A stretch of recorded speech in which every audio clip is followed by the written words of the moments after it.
Yeah, good afternoon and welcome to yet another online tutorial on microwave and antenna. So we are in module one and we have been discussing about transmission line. Right. So far we have discussed about transmission line equation, solution, and various primary and secondary parameters. Right.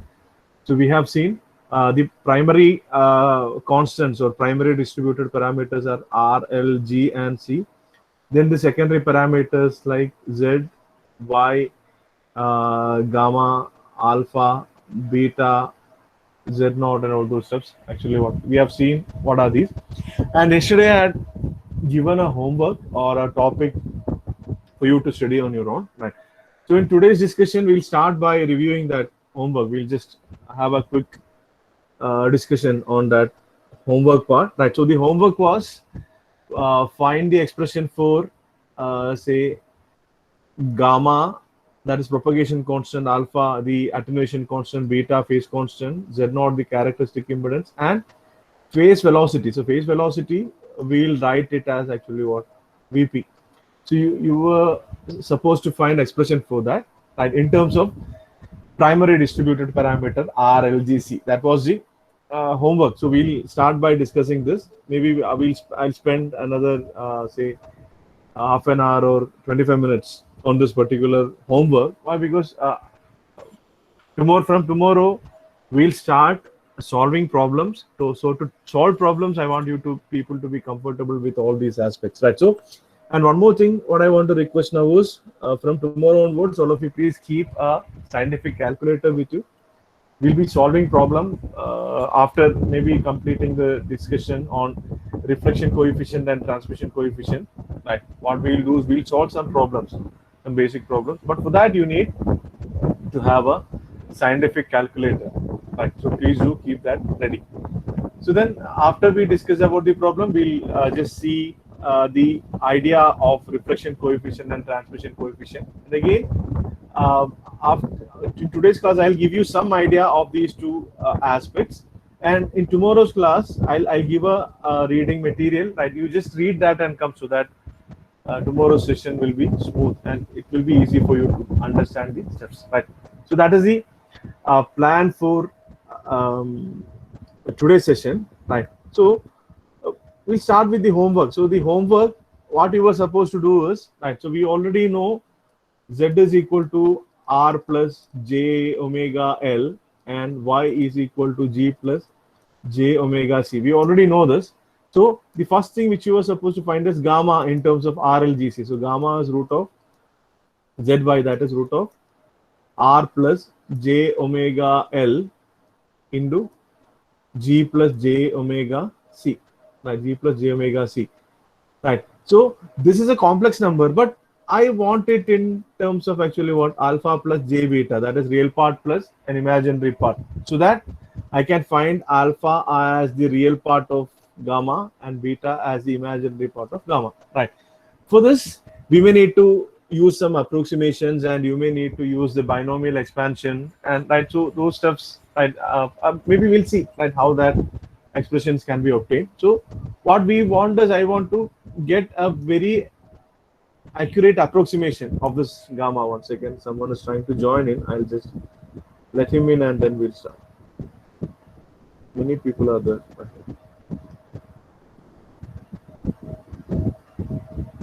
Yeah. So alpha. This was the first thing. So first thing to find alpha, gamma, and so if you get gamma, you can find alpha as actually what, real part of gamma, and beta as real part, imaginary part of gamma. I think similar question was asked for your electromagnetic waves university exam last semester. Right. Find the expression for attenuation constant and phase constant. Right. If I'm correct, I remember discussing it with my sir. That question, it was there. Right. So that is the first thing. Right. Then the second thing is find the expression for z naught. Z naught, you know, it is actually what, root of z by y. So this root of z by y, even z naught, this will be in general, this will be a complex quantity, right? But in practice, in most of the cases, right, z naught will be a purely resistive. It will be a real value. But In general, right, it will be a complex quantity. It will have a real part that will be R0 and imaginary part that is X0. Again, someone is trying to join in. I'll just, yeah. R0 is called characteristic resistance and X0 will be characteristic reactance, right? So this again you have to find, right? So this is the second thing I had asked you to find, sorry. Right. And the third thing is finding phase velocity. We will represent phase velocity as Vp. This phase velocity is nothing but what? The velocity with which, right, each and every phase of the wave propagates along the length, right? So we have seen yesterday while we saw the Emanium simulation, I have explained what is phase velocity, right? So at one point, effect will be produced, and as soon as that effect is produced, that effect will propagate along the length with some velocity, right? So that, what is that velocity? That is actually what? Phase velocity, right? And phase velocity can be found out as actually what? F into lambda, where this F will be nothing but what? Omega by 2 pi, and lambda I can write in terms of beta. So by the time I find gamma, beta will be available. So I can write lambda as 2 pi by beta. So this 2 pi and 2 pi will get cancelled. So what we'll have is omega by beta, right? So then later on, right, here we'll get beta will be omega in the root of LC. So it will be 1 by root LC. Those steps actually that's what we have to see. So these are the three things you were supposed to do, right? And I'll be discussing it. And I made this material available in Canva, so I believe most of you might have referred it, right? But if you have any confusion, right, either you can ask, right, instead of actually waiting for you to ask doubt, right? As it is important as far as the tomorrow session, that is, we'll be solving problem for that. These aspects are important, so I'll be discussing it. And please do keep in mind while coming tomorrow, please bring a scientific, please keep a scientific calculator. There is no point of bringing to college. You are there at your own places. So please a scientific calculator ready for tomorrow's discussion. Right. So what I'll do is for this, I will be making use of the material which is already available. Right. So that I don't have to write, I can save some time. Right. That's what I'll be using. So this material, it was already made available to you in Canvas, right? So that material I'll be using. So what we need to do is gamma, alpha, beta, z naught, and Vp in terms of distributed network parameters. So what we have is gamma is equal to root of zy, that is root of r plus j omega l into g plus j omega c. So this is, right, under root and product of two complex numbers, which is represented in Cartesian, right? I need to find what is the real part of it, and I need to find what is the imaginary part of it, right? So for that, I need to perform some steps. I need to perform some approximations, and right. So that's what we'll be doing now, right? For this, we'll be making use of binomial expansion, right? We'll be making use of binomial expansion as and when required. I'll just tell what is that. I've given here what is the general expression for binomial expansion, right? As and when required, I'll just tell that. So first step is I need to rewrite, say if I call it equation number 1, this in this form, right? So what I've done is, right, this j omega L I've taken out from this first bracket, and j omega C I've taken out from the second bracket. So this bracket, whatever there in under root, it will become j omega L into 1 plus r by j omega L times, from the second term I'm taking j omega C out. So j omega C into 1 plus r by j omega C. So this entire thing is with inside the bracket. So I have j omega L times j omega C. So it will be actually what? J omega the whole square times LC, and that entire thing will be under root. So that is a separate term of product of three terms, like out of product of three terms. So we can take it out. That's how I've written it like this: root of j omega the whole square times LC times root of 1 plus r by j omega L times 1 plus g by j omega C. So is it clear how we have written this? I hope it is clear, right? So we'll use similar method to obtain Z node also, right? So I'm just using this material because I can save some time, right? Which I may take to write, right? So I hope this is clear. If any doubt, please feel free to ask. Otherwise, I'll move ahead, right? So now I have actually what, two terms: 1 plus R by j omega L and 1 plus G by j omega C under root. So this root of any number, root of a, I can write it as actually what, a power half, right? So similar. So what I've done is this root of 1 plus R by j omega L is written as 1 plus R by j omega L to the power half, right?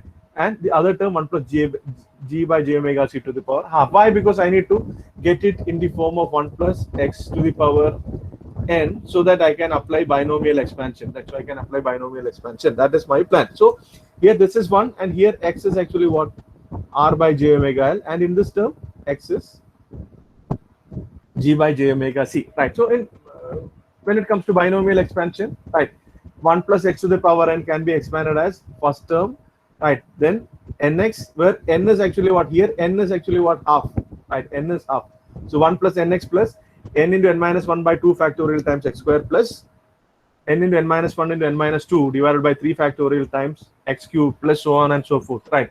So that is our binomial expansion, right? So, but if you see this term R by j omega L, if you see this term R by j omega L here, right? Normally, we'll be assuming low-loss lines. Low-loss lines means R, comma G will be very small. That is one aspect. And one more thing is, it is actually what, microwave frequency, which implies F is very large, right? F is very large.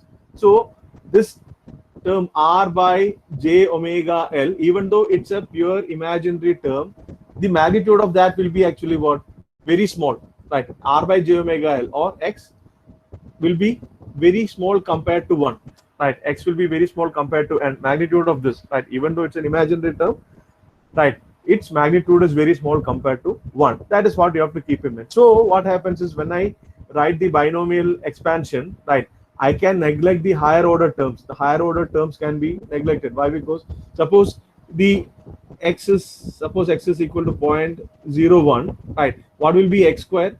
X square will be 0.0001. So it's almost equal to 0, right? We can neglect. So higher order terms can be neglected. So that's why, right? That's what. So only 1 plus nx will be significant. Other terms will be actually very insignificant. So we can neglect that. That's what we are going to do now, right? So here, right, so I've written as this j omega into root of LC times this 1 plus n into x. Other terms we have neglected, right? N is half and x is R by j omega L for the first case, and here again G by j omega C for the second case, right? So now we got this. Next, what you have to do is just expand. So expand it, a plus b into c plus d or whatever, right? So it is 1 into 1, it is 1. Then 1 into G by j omega C, it is actually what, half G by j omega C.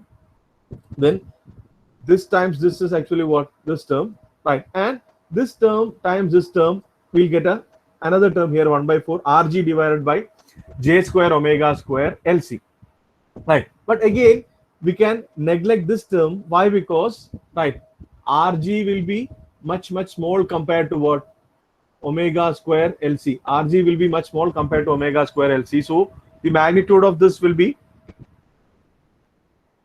approximately equal to what, 0. So it can be neglected, and we can assume it to be equal to 0. So this term also can be neglected. So what is left out is j omega root Lc 1 plus half R by j omega L plus G by j omega C. So you multiply it throughout. You multiply it and expand. So what we will get is, we can, right, separate the real and imaginary terms. You just multiply it and separate the real and imaginary terms. So we'll get the real term to be equal to what? This entire thing. Whichever is coming along with j, that is imaginary term. So imaginary term is omega times root Lc, and real term is half times R into root of C by L plus G into root of L by C. So this is expression for gamma. So we got the expression for gamma, right, in terms of RLGCs, right? And now we have to find what is alpha and beta. So alpha will be real part of gamma. So real part of gamma is this entire thing, right? So half times r in the root of c by l plus g in the root of l by c. That will be alpha, right? And beta will be imaginary part of gamma, that is omega in the root of LC, imaginary part. This is beta and this is alpha. So we got what is gamma, what is alpha and beta. So what we have done is we have just rearranged it and applied binomial expansion and approximated the higher order terms to be equal to 0. So if this result of gamma, alpha and beta has to be very accurate approximation, the assumption is actually what? Assumption is R and G should be much less compared to actually what? Omega, right? R and G should be much less compared to omega. It should be a lower loss line, so, which means a lower loss line for microwave frequency, right? If these assumptions are valid, true, then only these approximations will be valid, right? So that's something which you have to keep in mind. So now we'll consider special case of lossless line. We'll consider special case of lossless line. So yesterday I told if a line is lossless, right, the wave will propagate without any attenuation through that, right? And if it is a lossy line, what will happen? As the wave propagate, it will actually what? Die out, right? So if it is a lossy line, alpha will not be equal to 0, and if it is a lossless line, alpha should be equal to 0. Can we just see whether alpha is equal to 0 for lossless line? Then when r equal to g equal to 0, are we getting alpha equal to 0? Yes, half into 0 plus 0, so it is 0. So for a lossless line, alpha equal to 0, so no attenuation, right? For a lossless line, alpha equal to 0, no attenuation. Whereas, right, if it is a lossy line, alpha will be there. And what about phase constant for a lossless line? Phase constant will remain the same, omega in the root of LC. It doesn't have any r and g, so it will remain the same. So what you have to keep in mind is for a lossless line, gamma will be equal to j beta. So this is a case which you have studied for in electromagnetic waves. You have seen for a free space wave propagation constant is equal to what? Phase constant, right? Propagation constant is equal to phase constant. There you might have studied beta as propagation constant. Why? Because beta or gamma, it's actually what? Only phase constant. It doesn't have any attenuation, right? So that is how we found alpha and beta. So any doubt, please feel free to ask. Any doubt is there? No, sir. No. Okay. So I think I'll continue. Right. I'll continue with the discussion. Right. So as these topics are pretty much straightforward and it doesn't require any in-depth discussion, that's why I'm taking it up like this. Maybe it's a sort of actually flipping. I'll be giving you material, you'll read that and come, and here we'll be discussing. If you have any doubt, you can ask that specifically. Otherwise, I'll be just rushing through the concept. You'll be able to appreciate it. That's what. So I hope this approach is fine. At least we can save some time. Otherwise, I would have taken 1.5 hours if I am sitting and deriving everything from basics. Now that you have seen this and come, I believe it will be easy for you people, right? So anyhow, this content is made available in Canvas. Please do make use of that, right? So that is about gamma, alpha and beta, right? So for general case, for a lossy dielectric, for a lossy not dielectric, for a lossy transmission line, alpha is this and beta is this. For a lossless line, alpha will be equal to 0 for a lossless line. So that's what you have to keep in mind, right? So omega, beta is actually what? Omega in the root LC. So we'll be using this expression of beta later on when we derive expression for phase velocity. So please do keep this in mind, right? Please do keep this in mind. Beta is omega in the root of LC, right? So now, similarly, we have to find the characteristic impedance, right? The characteristic impedance Z0 is equal to root of Z by Y, right? Again, root of R plus J omega L into G plus J omega C. Here again, same thing. J omega L is taken out, J omega C is taken out. So J omega and J omega gets cancelled. So what is left out is actually what? Root of L by C. And 1 plus r by j omega l under root is actually what 1 plus r by j omega l to the power half, and 1 plus g by j omega c to the power half, right? So same thing what we have done here, right? So then we applied actually what binomial expansion, right? And binomial expansion. So after that, what is done? Binomial expansion, and higher order terms are approximated to be equal to 0 because of the same reason, right? So it is 1 plus nx 1, and here, okay,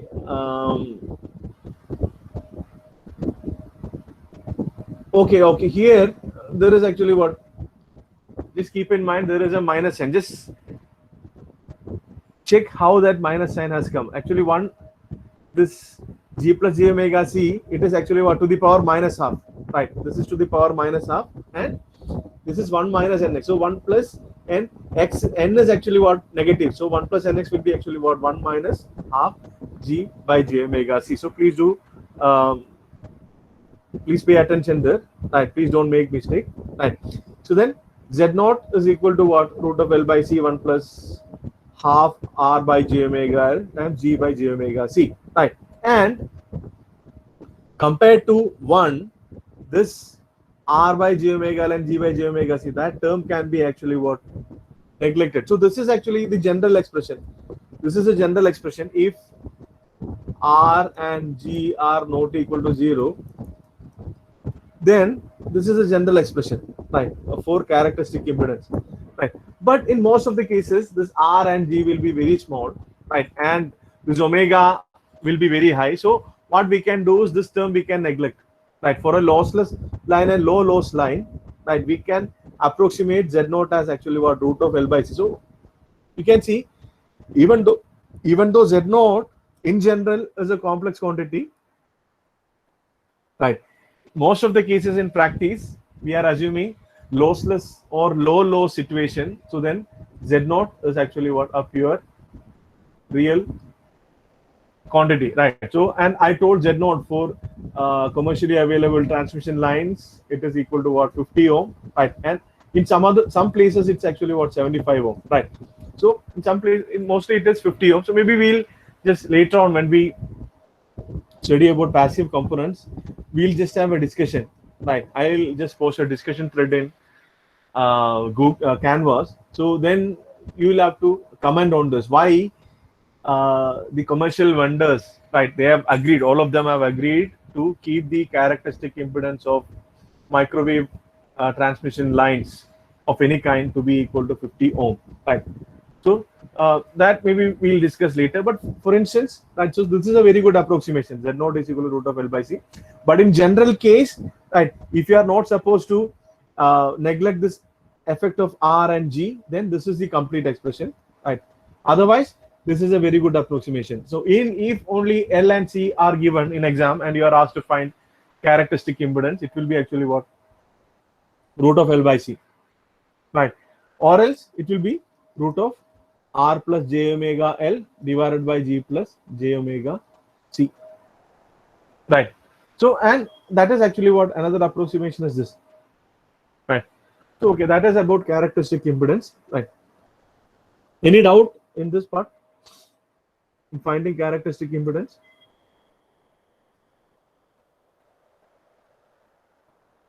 Any doubt? No, sir. Okay, if I may ask, how many of you had a chance to check this? Maybe those who have checked it, please raise your hand. Right, there is an option to raise your hand. You can see here. Please raise your hand. I'll just raise my hand, and right. So please raise your hand. Those who have checked it. So please feel free. I'm not going to judge you on this. I just want to know how many of you could, right, check that, right? So, and why I ask this is, I'm just rushing through, right?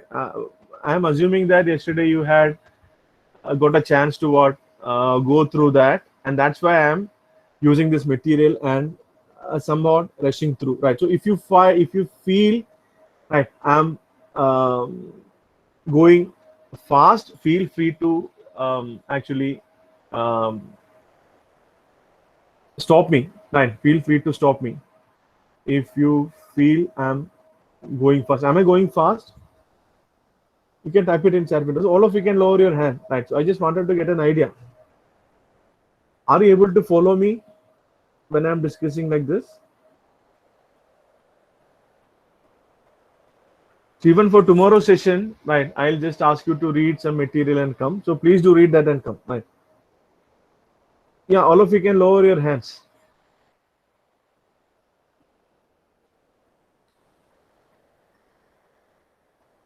Yeah. So is it okay if I proceed at this pace, or should I reduce the pace? Please do type in chat window. Right.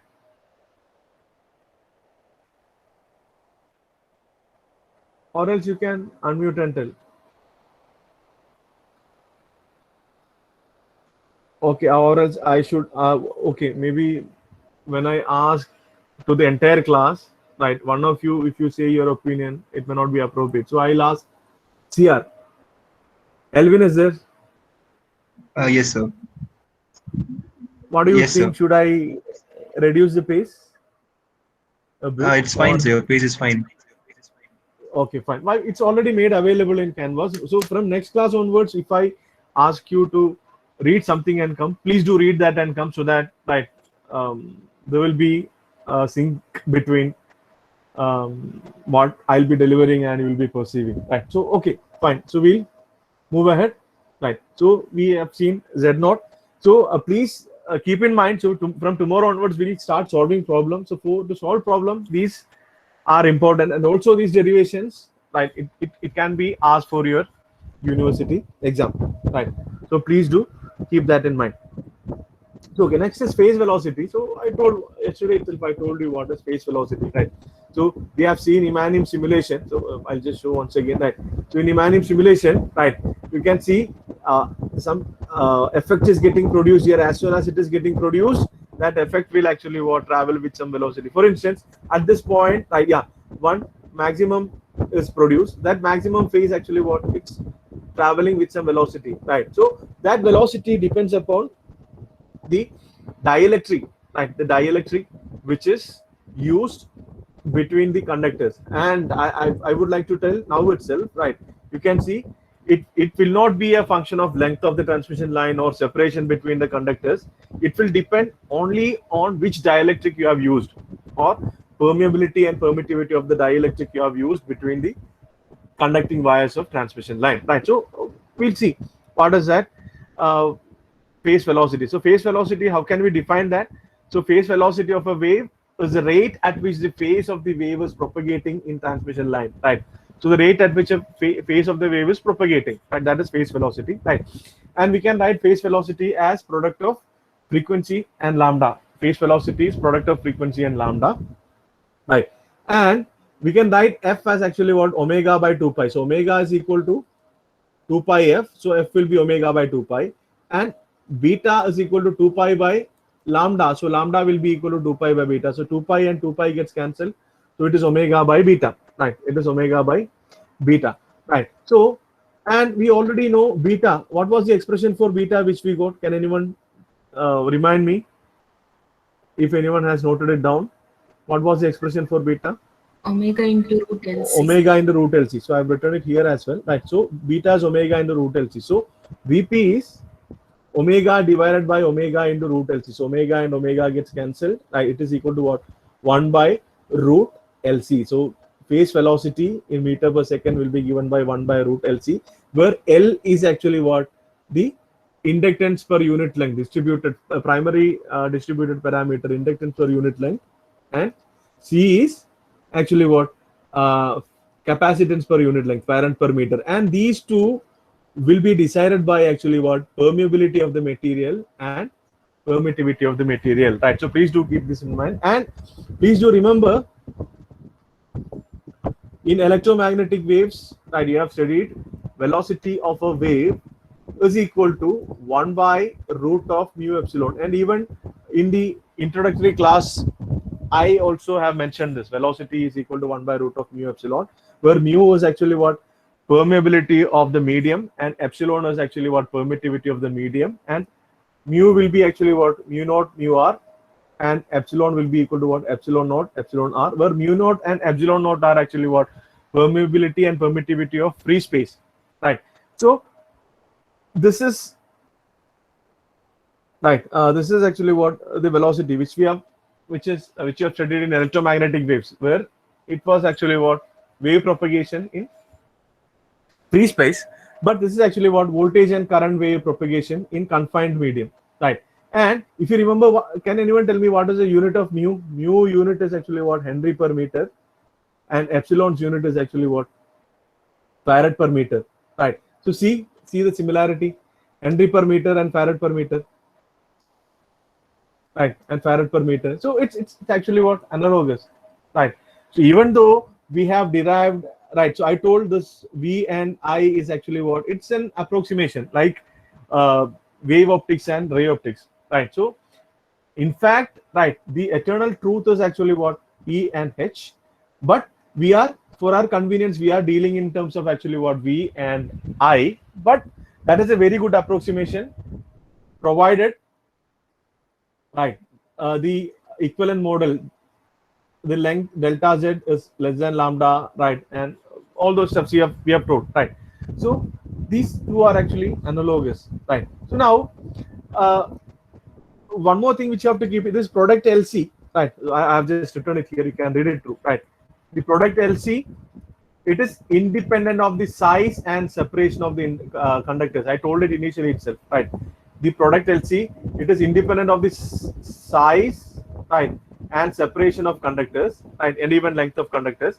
What it depends is, it actually depends on the dielectric or insulating medium in between, right? The permeability and permittivity of the insulating medium, right? So in fact, right, we are characterizing mu and epsilon using L and C, right? We are characterizing mu and epsilon using L and C. In equivalent circuit, right, we are characterizing actually what? Permeability and permittivity with the help of inductor and capacitor, right? So it's a very good approximation, this distributed network theory. It really works for the microwave frequency range, right? So it depends only on the permittivity of the insulating medium. So what if the insulating medium is air? What if the insulating medium is air?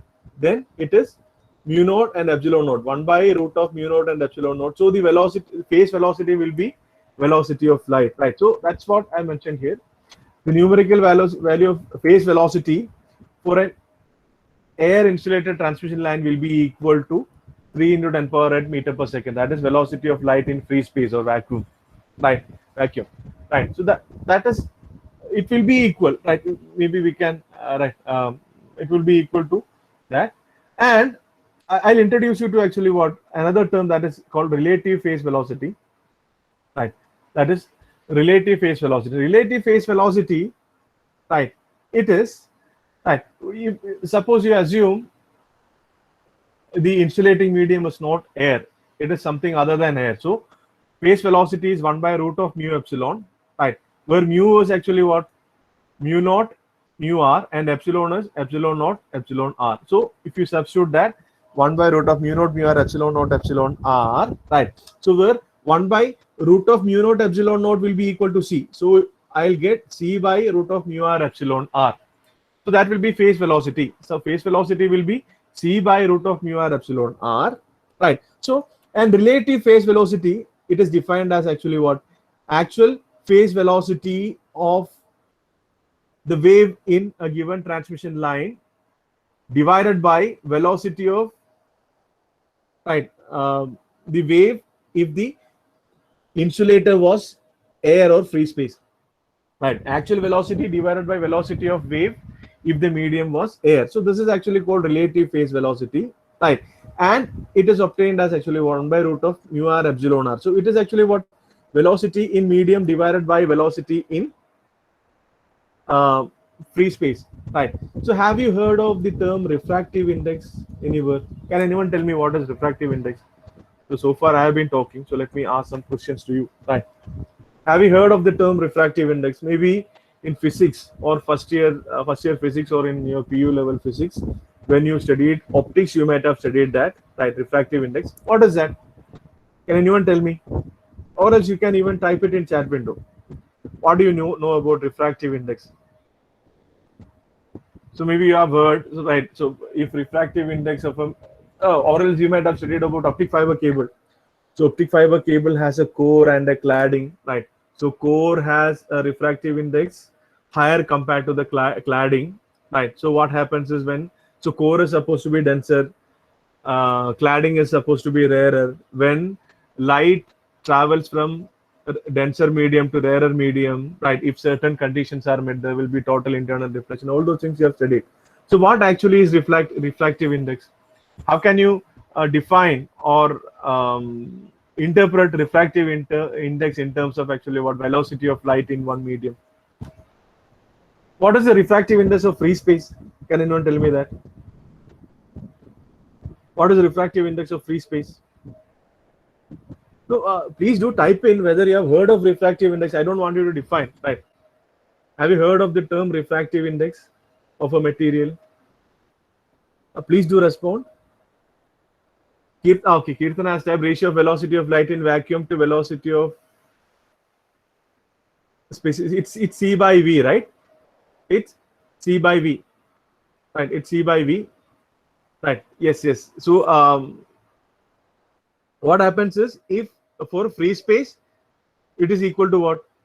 The refractive index is equal to 1, right? And if it is any other material, refractive index will be greater than 1. Why? Because C by V, C will be 3 into 10 power 8, V will be always equal to or less than 3 into 10 power 8. So refractive index will be greater than or equal to 1 there, right? So but here, if you see, it is actually what? The reverse of that, right? In this case, it is the reverse of that. It is actually what? V by C. So it will be actually what? 1 by N, inverse of refractive index. But it is analogous to what? Refractive index. But refractive index, we'll say when we discuss about discussion of light in different medium. But this is actually what? A transmission of electromagnetic wave or voltage and current wave along a transmission line. But it is analogous, right? So you can see this is actually what? Ratio of velocity of light in medium by velocity of transmission line in the given velocity of wave in given transmission line to velocity of light in free space, or velocity if the dielectric was air, right? So it is actually what? It is all in inverse of actually what? Refractive index. So it's analogous to that. That its concept is actually what? Analogous to that. Here we'll call actually what? It as relative phase velocity. Relative phase velocity is nothing but what? Given L and C, you find 1 by root of LC, that will be VP, right? So VP by C will give you relative phase velocity, right? Or else if mu r and epsilon r are given, you can find it out as actually what? 1 by root of mu r epsilon r, right? So that is relative phase velocity, right? And relative phase velocity for a coaxial cable is actually what you might have seen, right? The one which are used in your lab to connect to what? Probes and all. So for a coaxial cable, relative phase velocity is about actually what? 0.65, which means the velocity of signal in a coaxial cable is actually what? 65% of C, right? Velocity of signal is actually what? 65% of C. That is the meaning of relative phase velocity, right? It will tell you if you give some effect at a given time to one end, how long will it take for it to reach the other end, right? So that is relative phase velocity, right? Relative phase velocity, right? So that's all about the homework discussion. So okay, I've taken some around 30-40 minutes, but not a problem. Why? Because tomorrow we have to solve some problems. For that you have to be comfortable with this. Otherwise, if you are not comfortable, if I have not discussed it, right, it would be actually what? Hindering me. So I just wanted to make sure all of you have, right, at least gone through this once, and these expressions and these terms you all are familiar with. So now we'll just consolidate the results, right? So for tomorrow's problem solving, we'll use these results. So maybe you can, those who have not written it in notebook, you can write these results in your notebook. Z is R plus j omega L, that is impedance per unit length. Y is G plus j omega C, that is mho or Siemens per unit length, that is admittance per unit length. Right. Gamma, it is the propagation constant. Alpha plus j beta, the real part is called attenuation constant, and imaginary part is called phase constant. Right. That is equal to root of zy. Right. And z naught is equal to root of z by y, and that is actually what 1 by y naught, and that will be equal to r naught plus jx naught. Right.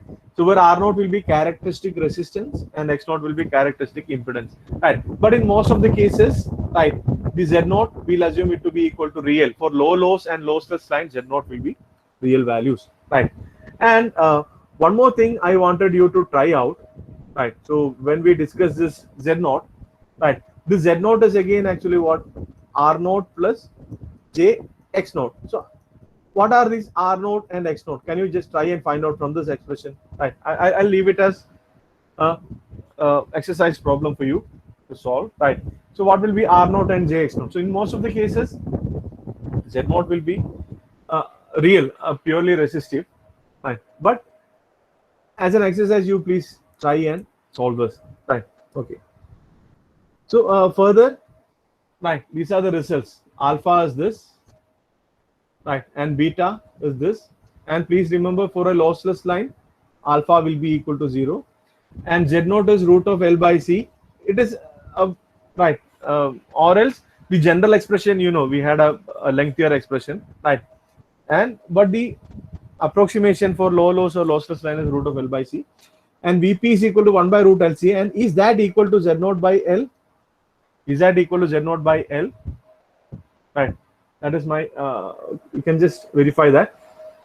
And finally, for a lossless transmission line, alpha equal to 0 and gamma equal to j beta. So gamma is only j beta. Yeah, gamma is only j beta.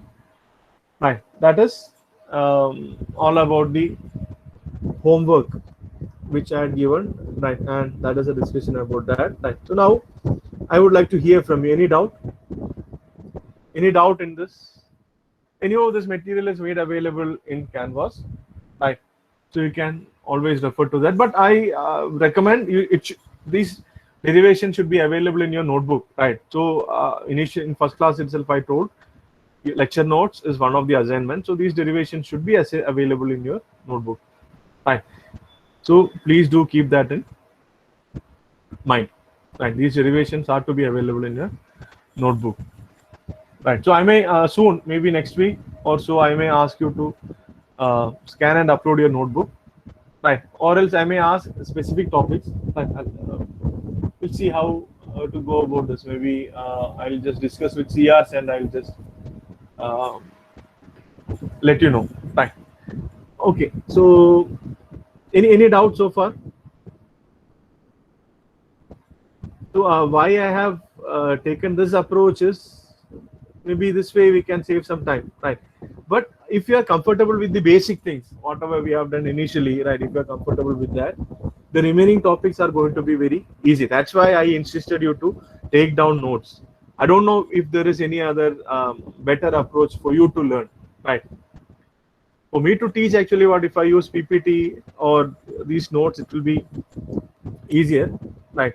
But for you to learn, right, I think if you have a handwritten note of your own, right, that will help you for sure do better in your university exam, right? And one more thing, right, please, for attendance sake, you don't actually come and I'm not telling that. If simply attend the class and leave, that won't work out here, right? And you can't study everything, right, a day before exam. Maybe you have to study chunk by chunk, right? So once you are familiar with these concepts, then only you will be able to do well in your end semester exam. So, and it's please don't think, right, I'm concentrating only on end semester exam, but apart from that, what exactly is required for which will actually what serve your intellectual excitement, which will give you more insights on microwave engineering, right? Those things as well we'll see, right? But first and foremost thing is actually what scoring well in exam, and understanding is also equally or even more important. I'm not telling that, right? So, okay, you people know that you all are grown up, right? I don't know that. So now I'll move on to the next part. Next part is actually what, as per our agenda today, I have to give you some insight on reflection coefficient and transmission coefficient. Again, the notes for this is made available in actually what Canvas. So I request everyone to just read this and come. Just read this and come.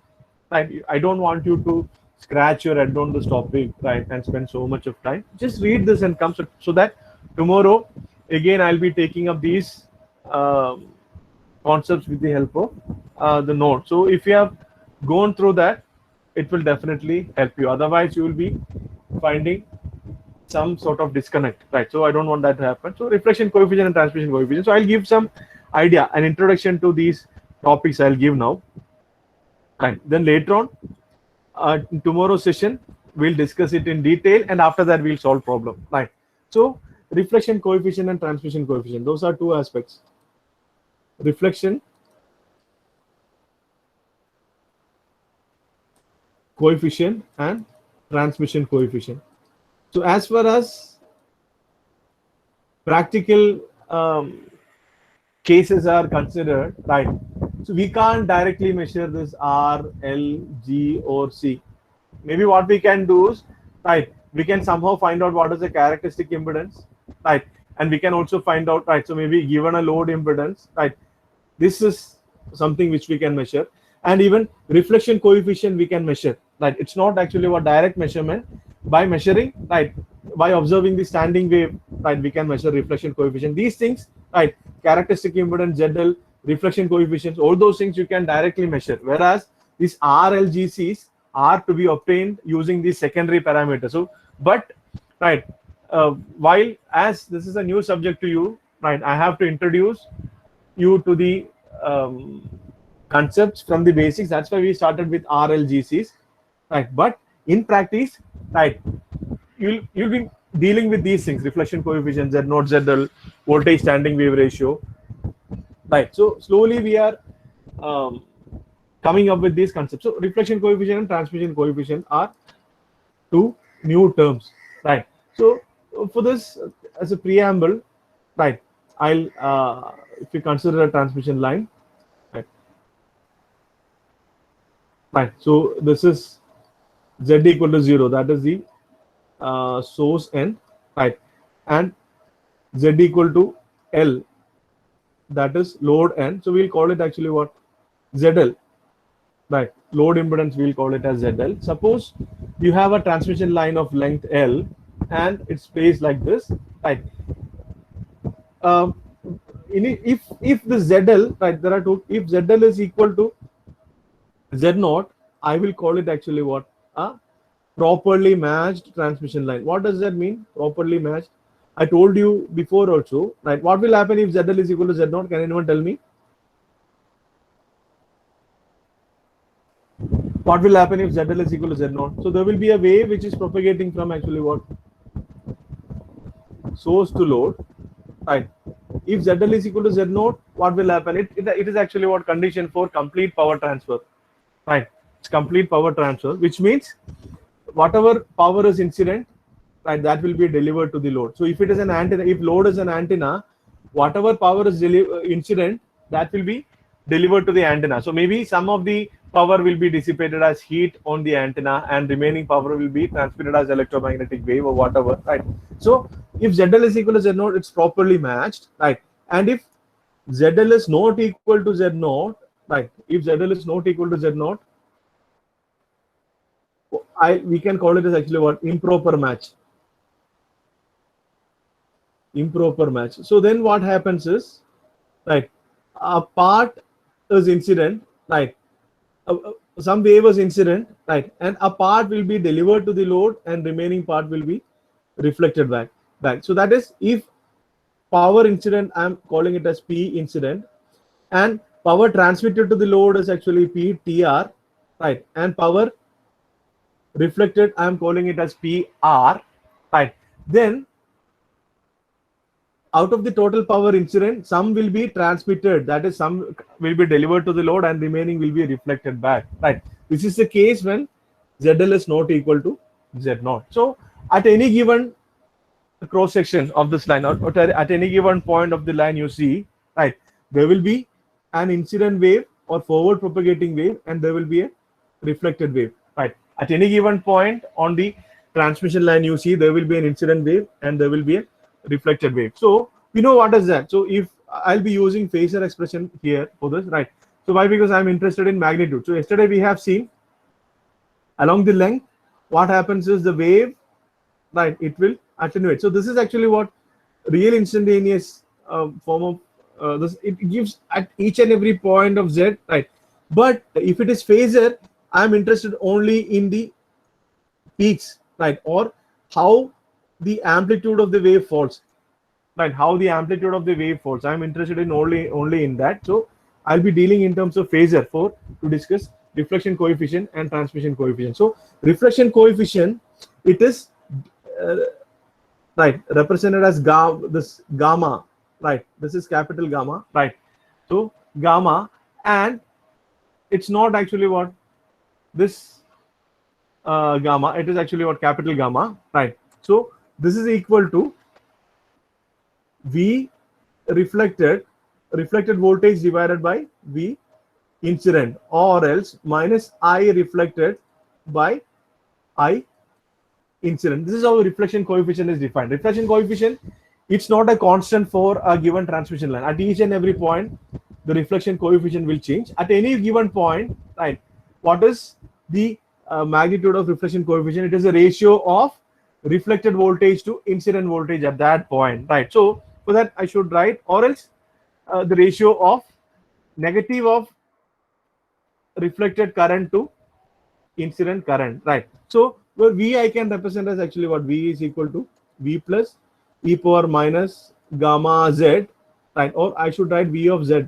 right, plus V minus e power gamma Z. So this is incident part and this is reflected part at any given length Z. And I also, I of Z or I can represent as I plus e power minus gamma Z plus I minus e power gamma Z. Or it's also equal to 1 by Z naught V plus e power minus gamma Z minus V minus e power gamma Z, right? So we can write this. So what happens is, if a line is properly matched, if ZL is equal to Z naught, what happens? There won't be a reflection. If ZL is equal to Z naught, there won't be reflection. So what happens? Reflection coefficient V reflected by V incident will be 0, right? If what we need is, we need a perfect match, right? Whatever load is connected, the maximum power or complete power should be delivered to that, right? So if reflected as 0, gamma will be 0, right? For any other value of ZL, there will be some reflection coefficient. So from this idea, we will actually what define the reflection coefficient, right? So that is, from that idea we'll get the reflection coefficient. And similarly, what is transmission coefficient? Transmission coefficient, we'll represent it as actually what? Capital P, right? So okay, and one more thing I forgot to mention, this reflection coefficient we'll show in tomorrow's session. We'll show, right, this in terms of load impedance and characteristic impedance. I can show it as ZL minus Z naught divided by ZL plus Z naught. So this is a sure question for your university exam. Derive expression for reflection coefficient at the load end, right? So reflection coefficient at the load end is ZL minus Z naught by ZL plus Z naught. And similarly, transmission coefficient it is actually what? It is voltage transmitted divided by voltage incident. So I told, right, if you have a transmission line with some load ZL, right, so a part will be transmitted and remaining will be reflected back. So the voltage which is transmitted divided by voltage which is incident, that is actually called the transmission coefficient. And we'll see in tomorrow's class, this is equal to 2 ZL divided by ZL plus Z naught, and this is also equal to 1 plus gamma, right? So we'll see these things. This is what we are going to derive in tomorrow's class. But before that, I request everyone to read that and come. I made it available in Canvas, right, under PPTs and reading materials, right? So reflection coefficient and transmission coefficient. So it's I think 3-page document, right? The reflection coefficient part is going to be simple and straightforward. Transmission coefficient, at times you may find some difficulty. Why? Because the aspect of transmission, power being transmitted, that we didn't discuss. We have discussed about incident and reflected, forward and reverse propagate wave, right? So the power being transmitted, that aspect we have not discussed. But even then, I've provided a material, right? You can just read. All of you should read that and come, right? So please do read that and come, right? And with that, I'll stop today's session. So any doubt in today's session? Any doubt? Right. Of course, if we had regular offline classes, I would have shown you that microwave test bed, so you could have appreciated it in a better way. But unfortunately, because of this pandemic situation, we are not able to do that. But for sure, once, right, at least if I am back in college, even if it is online session, I'll be showing you the live setup of that, right? Or else it's a part of your advanced communication lab. You'll be seeing that, right? So not a problem, right? It happens, but we'll try to see some simulations, right? So if you don't have any doubt, right? Okay, fine. So please type in your USNs in chat window, and you can leave. I'll consider that as your attendance. Right? Thank you so much for joining. Right? Those who have given attendance can leave. So while coming tomorrow, please do read the reflection coefficient and transmission coefficient part and come, right? So that we can save some time. Otherwise, right, it's going to take a lot of time.